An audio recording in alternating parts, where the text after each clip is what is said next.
I think it is important to have a discussion. We're having it in this committee about what the appropriate federal role is and what is appropriate to do locally. I used to say when I was superintendent, no kid in Denver would ever remember who was superintendent when they were there, that my job was to make sure they remembered their teachers as favorably as possible. And my own view is that our job ought to be to expect more of our states and our school districts. We should assist them, but we shouldn't be telling them how to do the work. Having said that, I just want to say for the record that we have a vital national interest in what happens at our schools, even though a lot of the work is at the local level.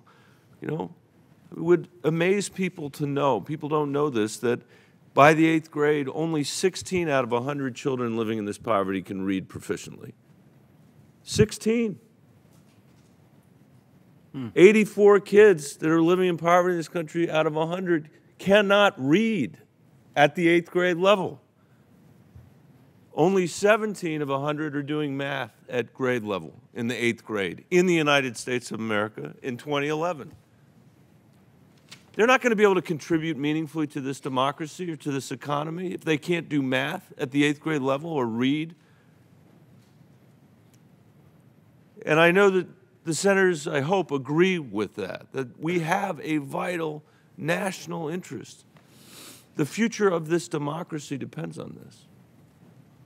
The worse the unemployment rate ever got in this recession, the worst recession since the Great Depression, the worst it ever got for people with a college degree was 4.5%.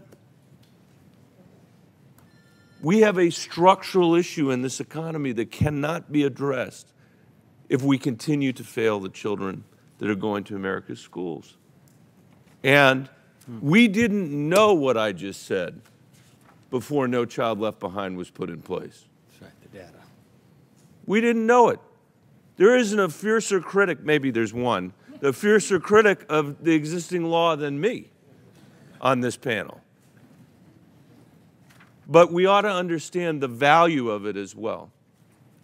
And we ought to understand that what flows from this discussion, I think, is that we need to radically overhaul in this country the way we deliver public education.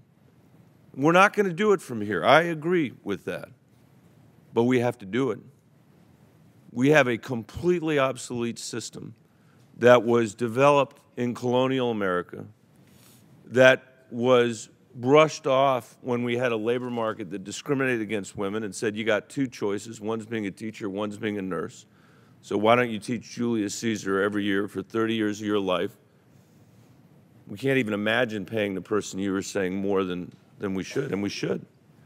So I think it's really important that we keep the focus here and the attention here at a national level that says that this isn't just something to be left somehow to other folks, that we have to set a standard of expectations. And then we got to empower people to do the work at the local level. They're the ones that can do the work.